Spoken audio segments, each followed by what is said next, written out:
Thank you, everybody, for being here. I want to especially thank the folks from the Health Promotion and Chronic Disease Division for being a part of sponsoring my keynote, but everyone who's put in the work to make this happen. And I'm happy here. I'm happy to be here to kind of close out things and hopefully give you some things that you can do, because every conference is great, I think, when it's examining, when it's looking at these kinds of issues. And I mean, I think we can all agree that we're in a time where we need to be looking more and more at some of these issues.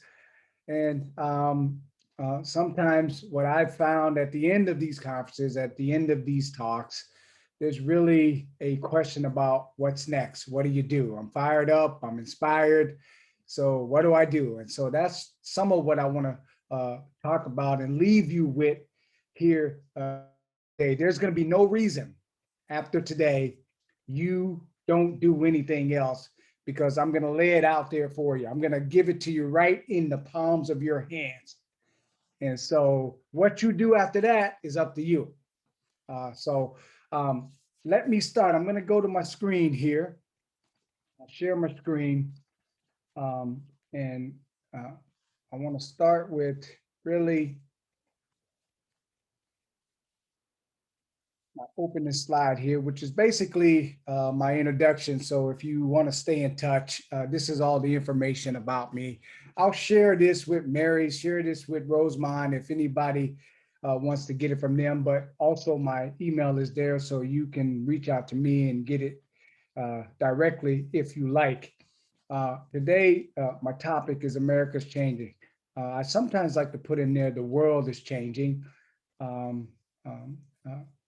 The question after that is, are you changing? You know, it's been amazing to me, I think, in the last, what seems to be 12 months, if not 15 months, so much has changed, so much has happened in our nation. Some are calling it historic. I mean, depending on if you're talking about the pandemic or you're talking about the police assassinations, the police brutality. I mean, for some folks, this doesn't seem like new news. This isn't a change. This is just status quo. The way things have always been. We just now got it on camera, right? So, I mean, I've been in a range of conversations and just thinking about, the point is, just thinking about the time we're in right now. Here we are, 2021. Just think about our life up to this moment. I mean, whether you're 20 something, whether you're 50 something, whether you're 70 something, right? Just think about what we've witnessed in the last year and how we find ourselves. I know I find myself thinking, I mean, I knew there was work to do, but I just never thought I'd be witnessing some of the things I'm witnessing today. I'll just be honest with you. And so it's been really, I mean, I don't want to seem like I'm some kind of magical person, but I've been saying this for years, that America's changing. But mainly I've been talking about the demographics. But now what I think this means is really, I mean, not only are we seeing these huge shifts in the populations of people and what that's going to be looking like, particularly those of us in the service industry and providing and taking care and working with people in communities. I mean, it's changing dramatically, but also the challenges around them, the things that they're facing. I mean, we're literally trained as professionals in facing challenges that we've never received in our professional training. Like, that's what I'm asking us to be thinking about. Like, what's on the horizon for us right now, in the future? And as we've gotten to this status of professional or doing our job, how many of us find ourselves thinking, I don't even know if I'm prepared for that. I don't even know if I have the bandwidth for that. I don't even know if I can how to take care of myself when I mean, this is what I want us to think about as we think about the changes in our society, the challenges ahead of us.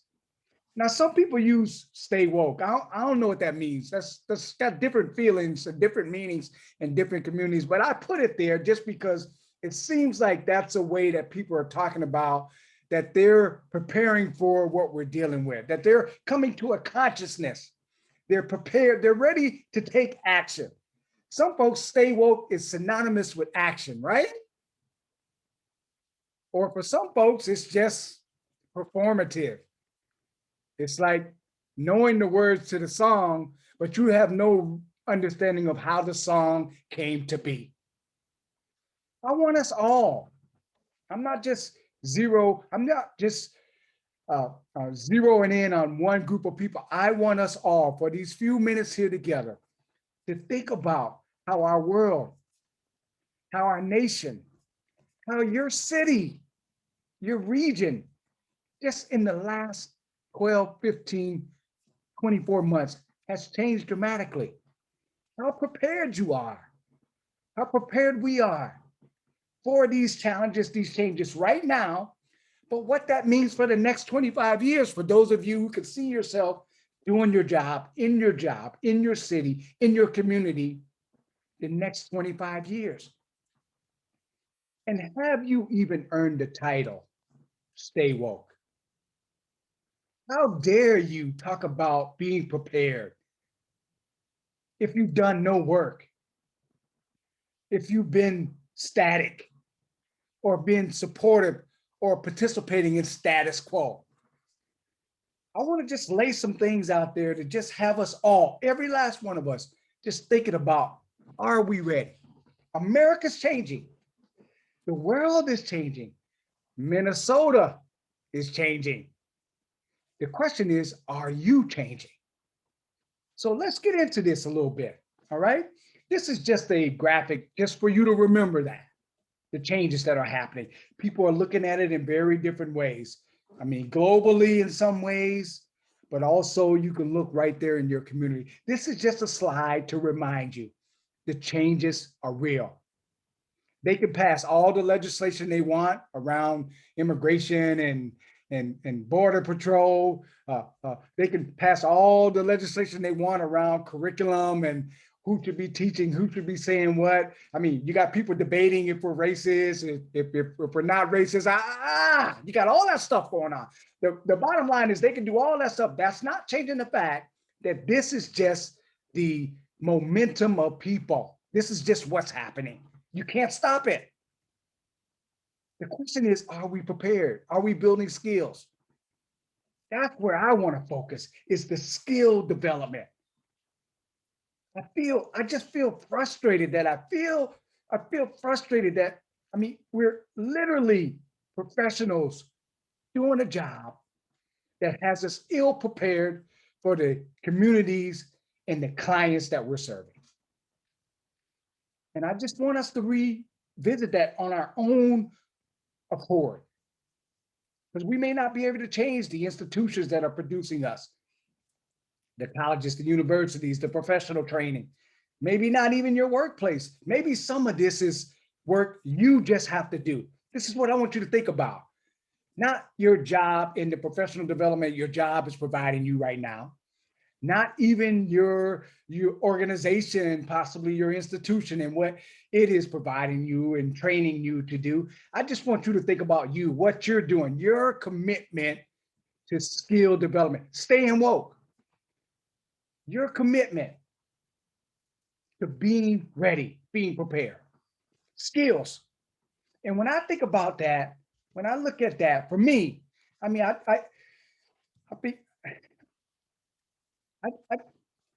think about all the things that are in our society right now, just some of the words that are out there, some of the questions out there about racism. You remember when they used to say everybody could be a racist, or some people say only white people could be racist, right? Just what racism even means. Now people are saying, this America's not a racist place. Just think about how that's changed in the last just 3 decades. I mean, some people they confuse racism with prejudice still. I mean, just think about when you look at this slide and you think about your skills, your preparation, right? Just think about in our lifetime how some of these terms are still relatively new.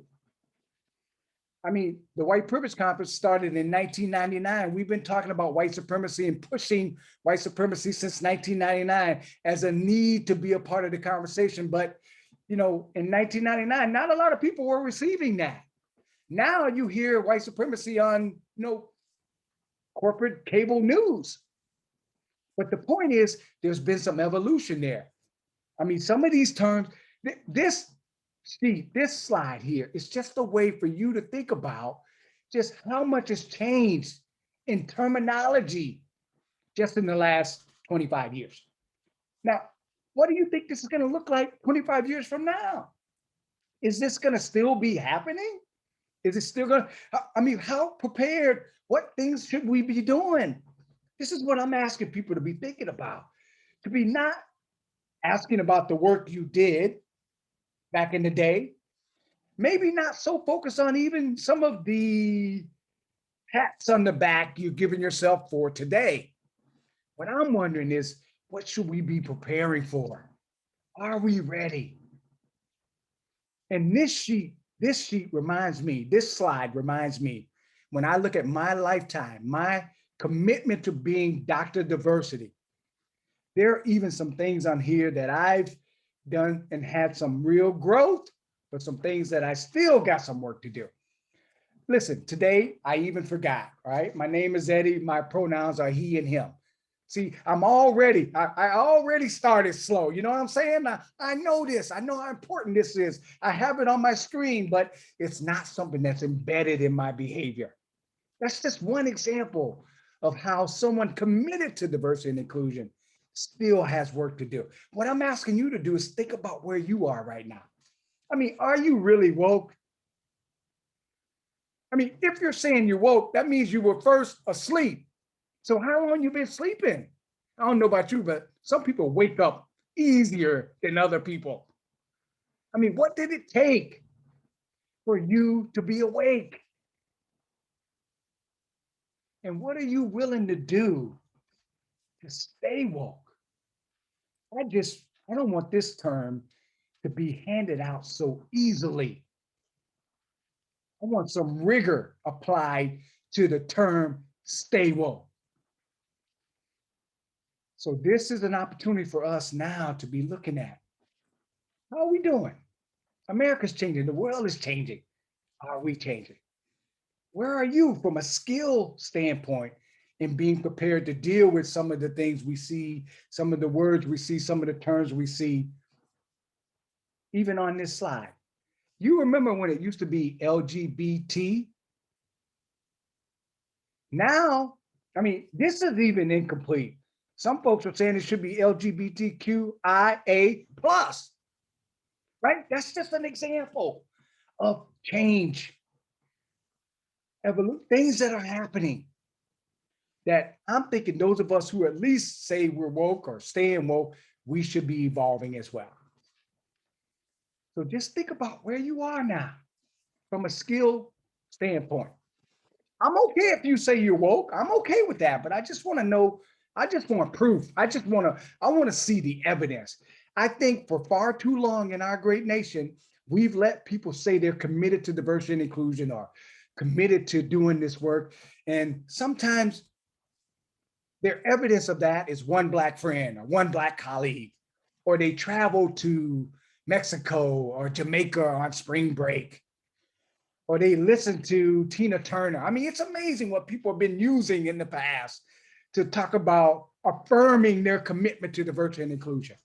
It's ridiculous what we've accepted from people in reference to their evidence to being committed to the work. And here we are now in some of the most challenging times in our lifetime as it relates to this work.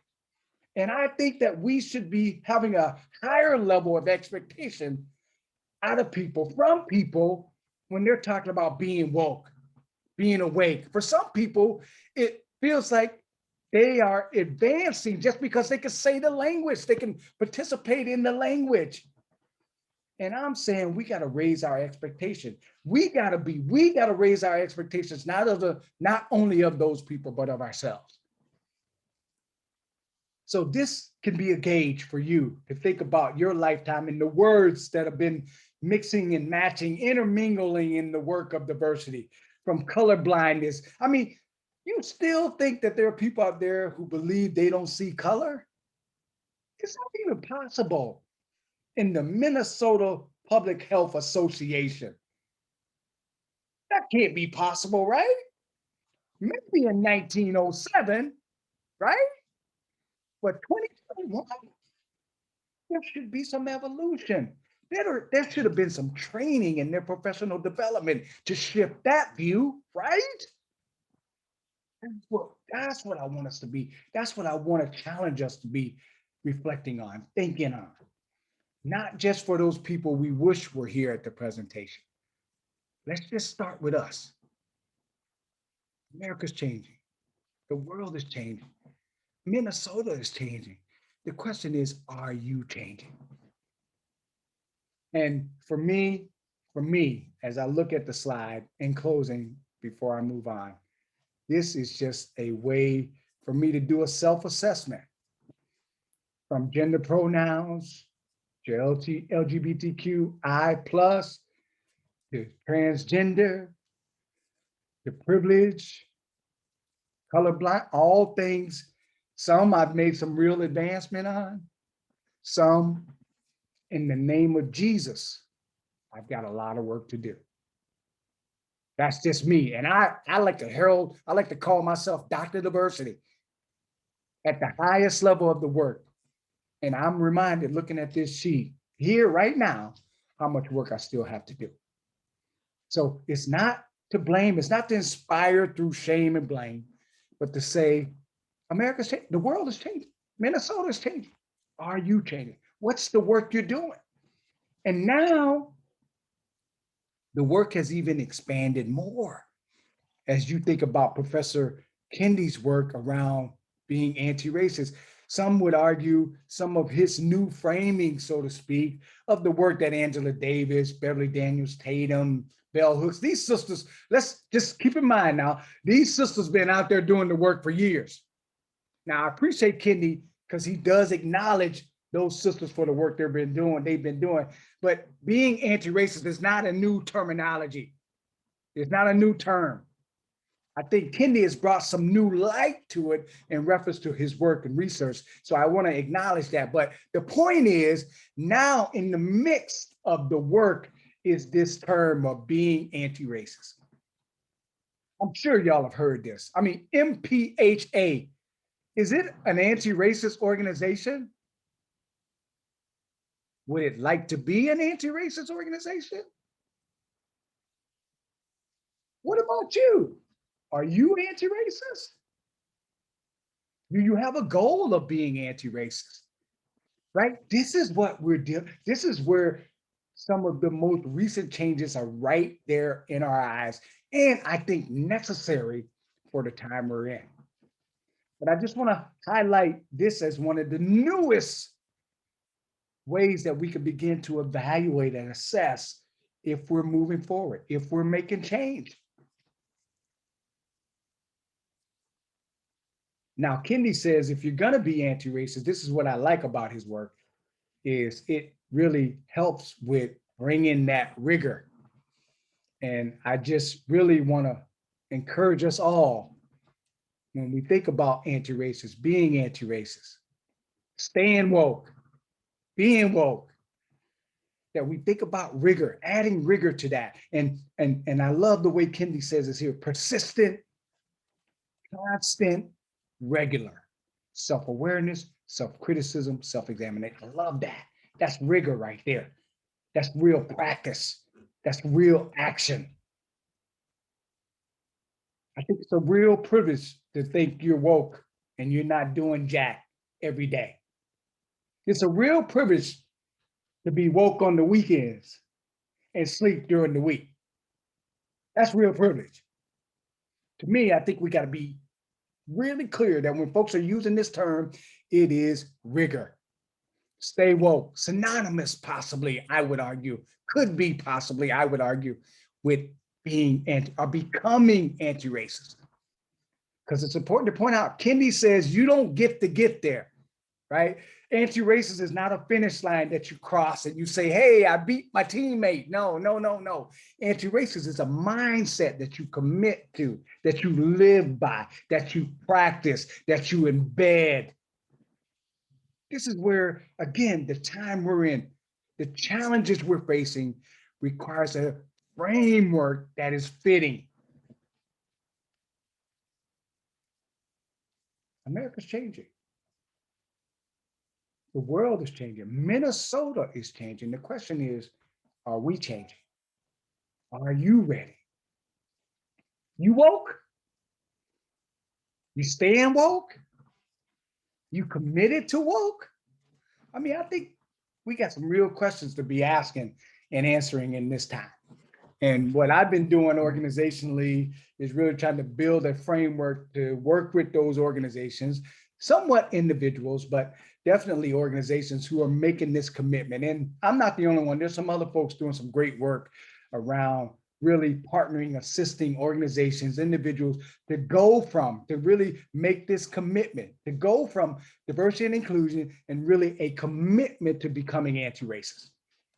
And so I'm not saying you got to use Dr. Eddie's model. I'm not even going to spend a lot of time on this, but I'm just saying there should be something out there, something rigorous, something, a guide, something that you're participating in to really challenge you, to support you throughout this journey. I think this is what public health needs right now. I mean, if the pandemic has taught us anything is since 1907, I'm not going to say y'all haven't been doing your job. I'm not going to be so harsh in saying that. I won't be that tough of a professor. I'm not going to say y'all haven't been doing nothing. As they say in my neighborhood, Nathan, I'm not going to say that. But I will say, if you look at the stats, the facts, there's some real gaps, some real inequities when it comes to public health.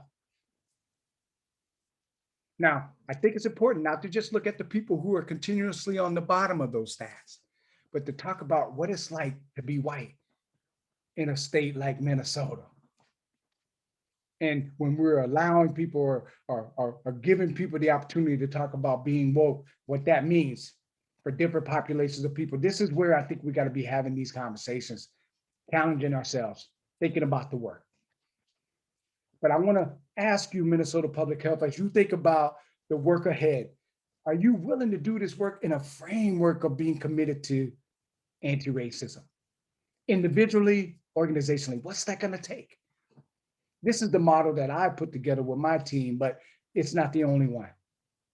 But whatever you do, if you answer yes, individually, organizationally, I mean, just show me some proof. Be willing to have some evidence of your commitment to staying woke, to being woke, to me, which can be synonymous with becoming anti-racist. Listen, stuff's gonna keep going down. It's gonna keep happening. This slide here just reminds us, it's just a reminder that stuff is gonna go down. I mean, y'all are in the epicenter. I've been describing Minnesota as, I mean, really in our lifetime, the place where we've on TV witnessed one of the most horrific crimes against humanity that the human eye, that our kids' eyes could see. I mean, we all know that these things have happened in history and we've seen movies related to that, but we watched it live in your city. And I'm saying, I mean,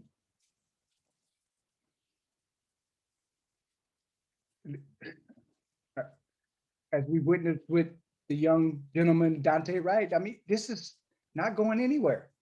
I mean, I would hope that these are not going to be regular occurrences, but what we're seeing in America, we don't know what's going to happen, but we know something's going to happen.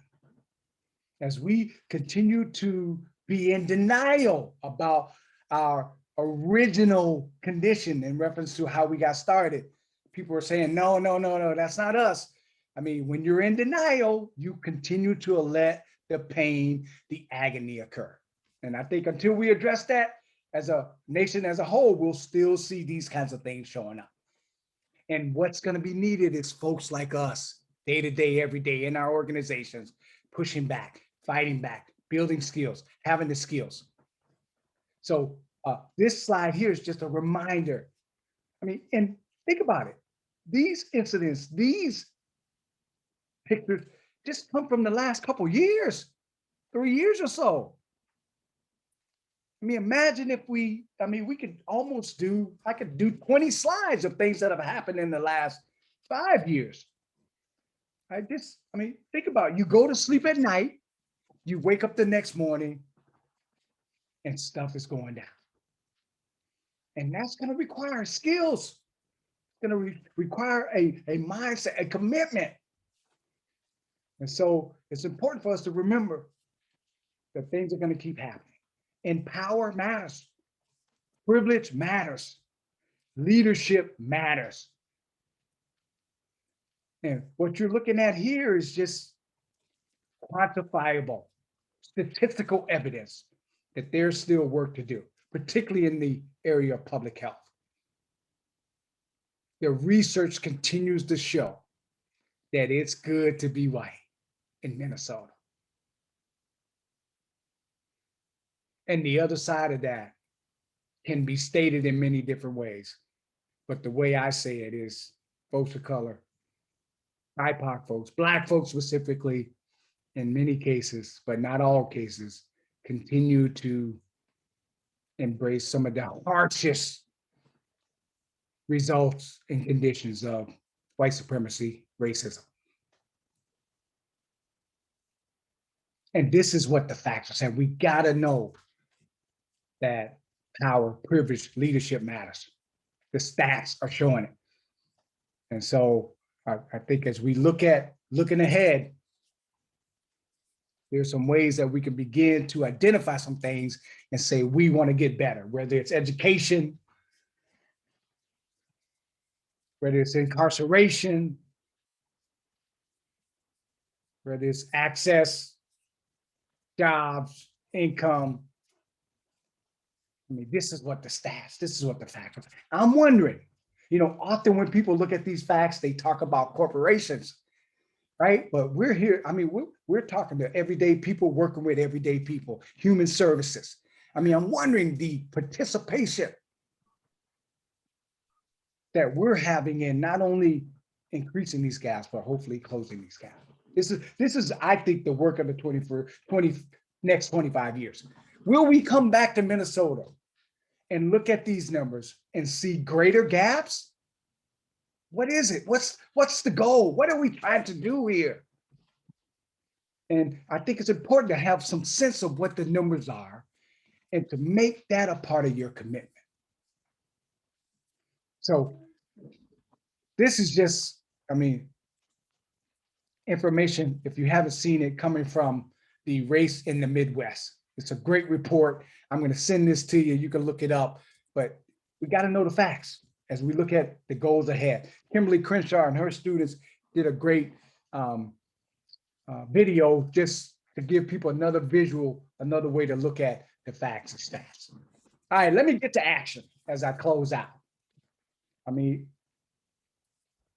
The challenges, I think, are out there ahead of us. I think some opportunity, some real opportunity is out there. I think power, privilege, leadership is going to matter. And I'm assuming that y'all are here at the conference, participating through these 2 days and willing to take some action, willing to do some stuff. Now, will we end racism, white supremacy? Will we be the ones that literally close all the gaps? What can we really do in 25 years? These are the questions I ask people to think about. What's bringing you to work every day? When you're saying you're woke, when you're awake, when you're committed to being, just have some clarity about what that means. Have some substance after that. To me, performative is just, the language. What I want is action. That's what I'm trying to give in my closing here. Remember, stay woke, stay woke. It's an admittance that you were sleeping. And that's okay. I mean, it's not a sentence that is on you for the rest of your life. It's just the way you get better is admitting that you got some work to do. So what I want to know, if you're awake now, how long were you sleeping? What did it take to wake you up? And how you're going to sustain? How you going to continue to question every day the status quo, the pursuit to get back to normal? That's what I want us to be thinking about there.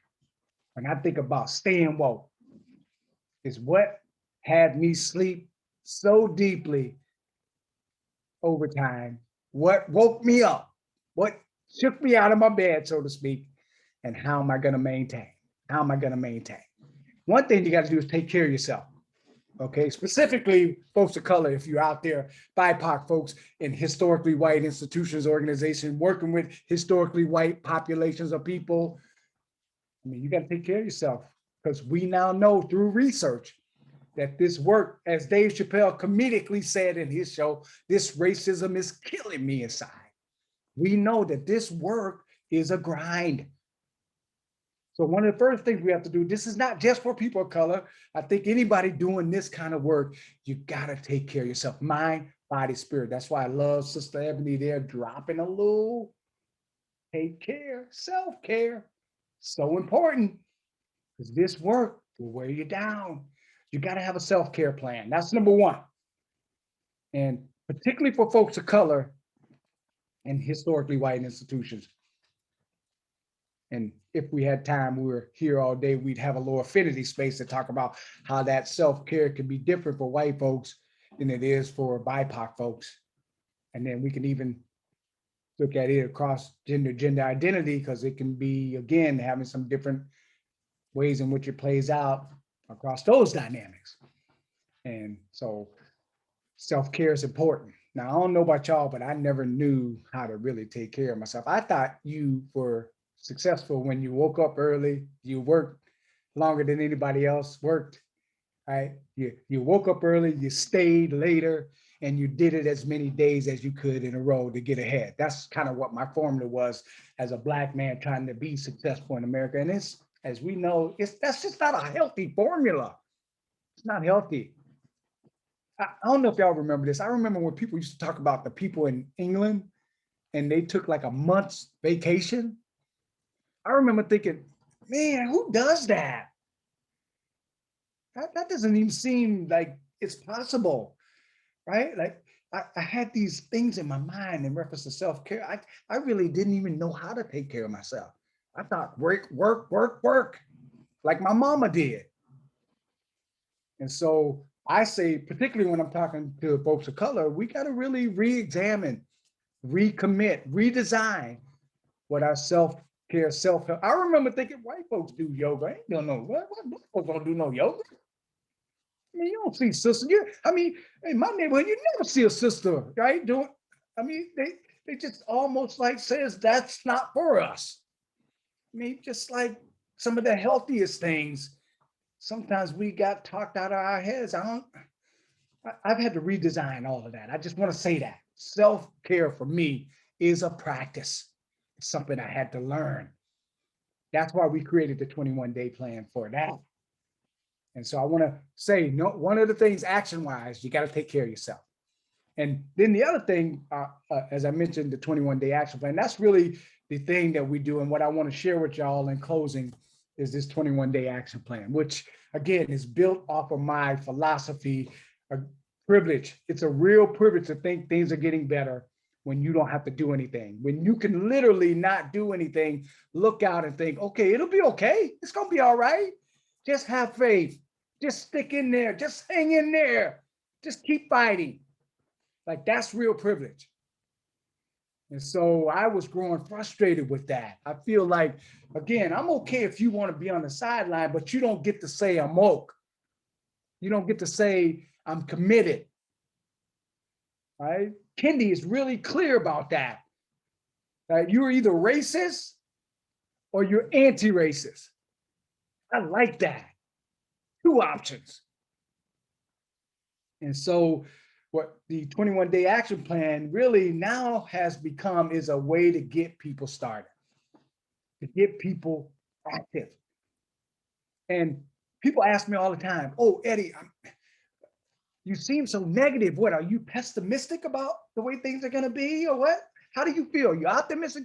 And I say to people, I'm not pessimistic. I'm, 26 years clean and sober, right? Long time recovery, crack cocaine, in fact, right? It's hard for me to really wake up in the morning and be negative just because I know I shouldn't even be here, right? So I'm not a pessimistic, negative person because I'm really clear that I got a second chance, right? So I'm not pessimistic. Now, I'm not optimistic either. I mean, you look at the Dante Wright video in itself, you tell me, you expected me to be feeling like things are going to be better? I mean, the brother did everything he was supposed to do. Gone. You expect me to be like rainbows and Skittles? Nah, I'm not feeling so optimistic either. So I had to come up with a new word. I'm not optimistic. I'm not pessimistic. I'm what I call pessimistic. That's what you have there. Pessimistic means you're optimistic, but you're showing evidence of doing work. Pessimistic means you're believing things are going to get better, and you're contributing things in that direction. It's action oriented. The 21-day action plan is a way for you, because if I meet you at a meeting, if I meet you in a workshop and you say to me, I'm woke, you're saying I'm committed. I mean, I used to say, oh, that's great, I'm glad, thank you. I used to take the fact that you were at the training as evidence that you were committed. What we now know is just because people came to the party doesn't mean they're there at the party, right? You shouldn't just get credit just for being in the space. The question is, what's the action next? So this is what the plan gives us an opportunity to do, all right? To put things in action. So here's how it works, right?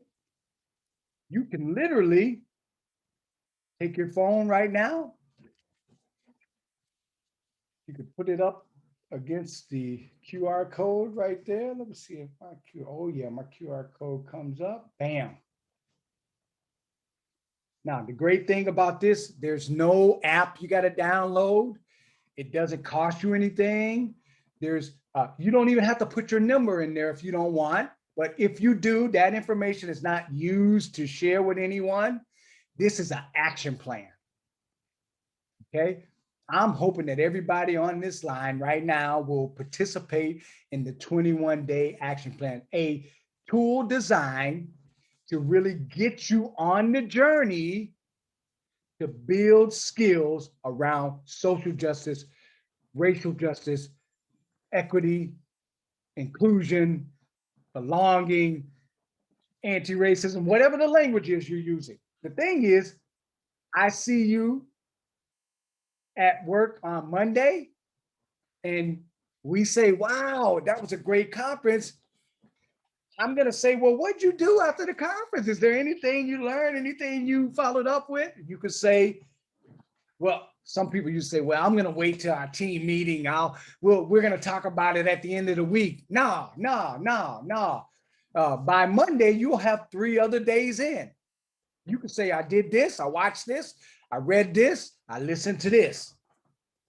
That you're building the work of diversity and inclusion, the work of equity, the work of justice, the work of inclusion, the work of belonging, the work of anti-racist is work. Okay, so this gets you started. Let me say this just so you know, 21 days doesn't build a habit. It actually takes 66 days. That's what the research shows. Okay, so now this 21-day action plan just gets you started. It just gets you started. But there's no reason now for you to be not sure, not understanding. You can get right to work right now, free of charge, free of charge.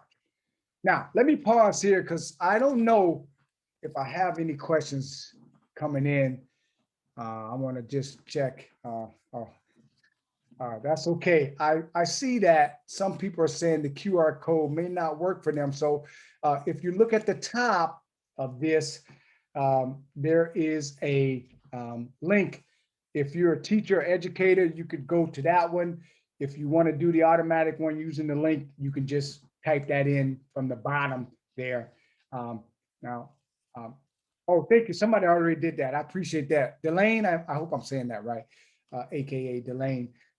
But thank you for typing that in there. I didn't see if there were any questions. I was just pausing to see if y'all had any questions before I close out in these last 10 minutes. But I'm hoping everybody now is all signed up for the 21-day action plan. And what this will do now, right now, you should have your action item. You plug your name in there. There's nothing to download. It's free of charge. If you don't want to give your number, you don't have to. It'll come right to your email. There's no reason. By the time you get to work Monday, you'll have Friday, Saturday, Sunday, 3 days under your belt of action. And you could begin that conversation. I was adamant when we put this tool together that I wanted this to be a part of my legacy work, that I could say that there was something, a gift that I left to the world that assisted, that supported, that partnered with folks to just get them started, whatever level they're at.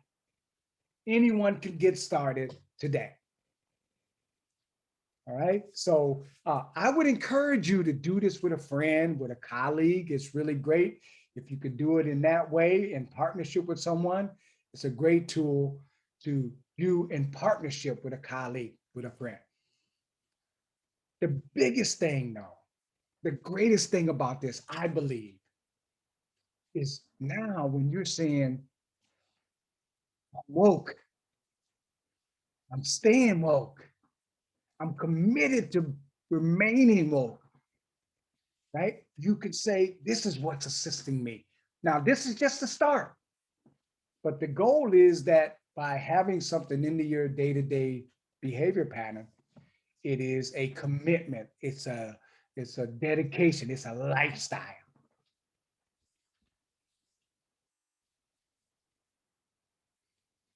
Now, I appreciate that, Mary.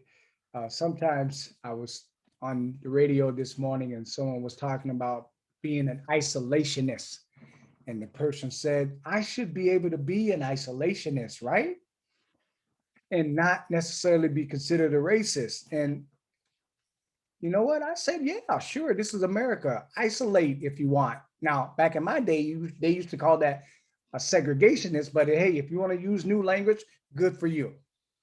But if you are a police officer, if you are a social worker, if you're somebody dealing with everyday people, you shouldn't have that option.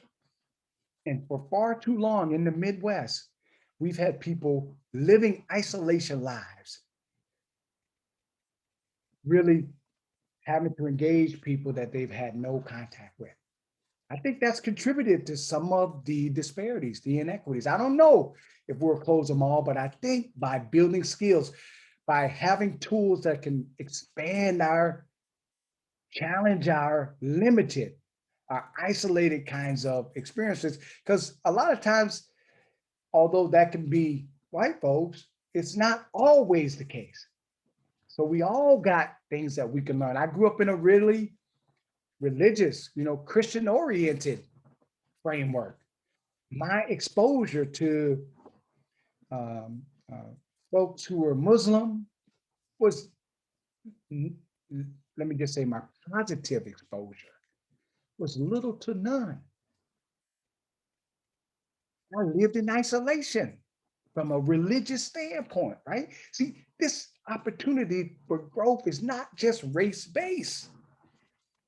So this is an opportunity to expand comprehensively, to really be ready. America's changing. The world is changing. Minnesota is changing. The question is, are you changing? Now you can say, yes. Well, how are you doing that? Here's what I'm doing. Here's a way you can get started. So I don't see the chat, so I'm gonna count on y'all. Oh, I do see the chat, so I'm gonna count on y'all. Let me give you one or two more slides. Maybe this will inspire a question or two from the audience. Feel free. I'll wait on y'all. I'll close out with John Lewis. My motivation for the rest of my life is to be good trouble. And if you haven't read John Lewis's opening letter, it might be somewhere in your new 21-day action plan. Because I think everybody should be reading this letter, his call, his challenge to us. And I've received it. This is my life's goal for the rest of my life. And that is to be good trouble. I hope in some small way I've been able to inspire some of you to join me in that journey. If you want to stay in touch, this is how you find me. And I would love to answer any more questions, send you the slides if you want them. But stay in touch. I live here in Green Bay, Wisconsin. So not too far away, just down the road, up the road, across the road somewhere, in reference to where I'm located. And so I would love to stay in touch with folks and continue to be in partnership with folks as you make a commitment to changing, to evolving, to being better prepared, to becoming anti-racist, to waking up, to staying awake, staying woke. Now we have some ways we can do that, but don't forget to take care of yourself first as you're embarking on this journey. Dr. Moore, we have some questions in the chat. Oh, you do? Can you Yep. read it to me? Because I'm happy to do that.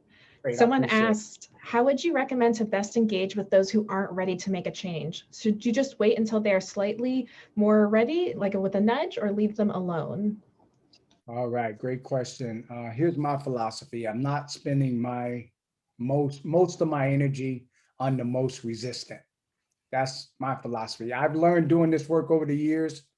There are some pancakes you'll never flip over.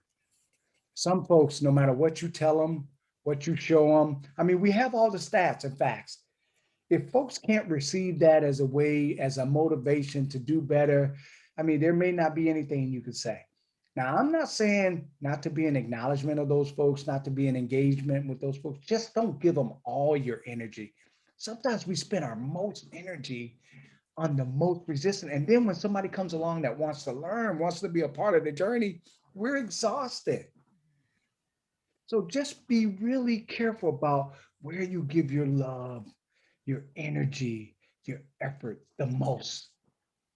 And so I'm not unwilling to be in a good grapple with someone that is, set in their ways around some issues. I used to be there in the name of Jesus. I know what that's like.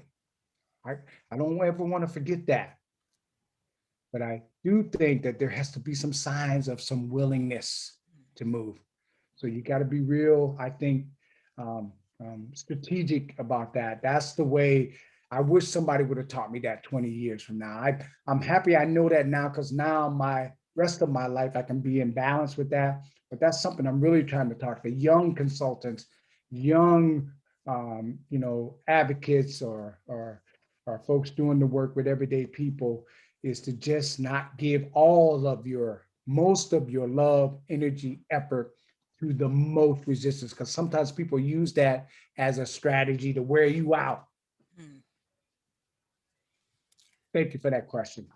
Another one? Yep, and that's really awesome to hear, because we have a lot of students here today, myself included. Another question is, how do you suggest being a disruptor when you are working within a system like government? Yeah. The way I've been saying it now is, you may not change the system that you're working in. I mean, you just got to come to grips with that. There have been, remember, people grappling and pushing and challenging in this white supremacy, white cultural dominant structure for years.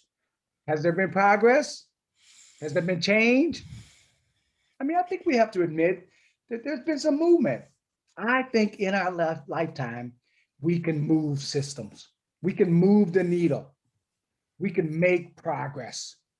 Now, I'm not unwilling to commit to transformation, total change, but I am now being realistic that what I may see in my lifetime is progress. That's what I want to be a part of, is moving that needle and just not getting too frustrated when I don't see the total transformation. And so that's how I would respond to that. Great question. Delane, are there more questions? I would like to thank Dr. Moore so we can get moving. And Dr. Moore, we can give you the question so you can respond if there is any more. Wow, wow, wow. Where do we even go from here? Dr. Moore, we, the planners of this conference, were thinking of how to move us to action, and that is what you did. You reminded us that we all have got things to do. We all have things to learn. You reminded us that we had power, privilege, leadership, and we have to use those. You reminded us that we can't sit on the fence and be woke, right? That we are either woke or we are either asleep. And you gave us so many nuggets, but then what you did, I think, is exactly what we were hoping that you would do for us, that you will spur us on into action. And that's exactly what you have done. So we want to thank you, so much for taking the time to remind us of what is important, for reminding us that we have to cause good trouble, so that we will go to our graves knowing that we contributed to causing good trouble. So thank you, thank you, thank you.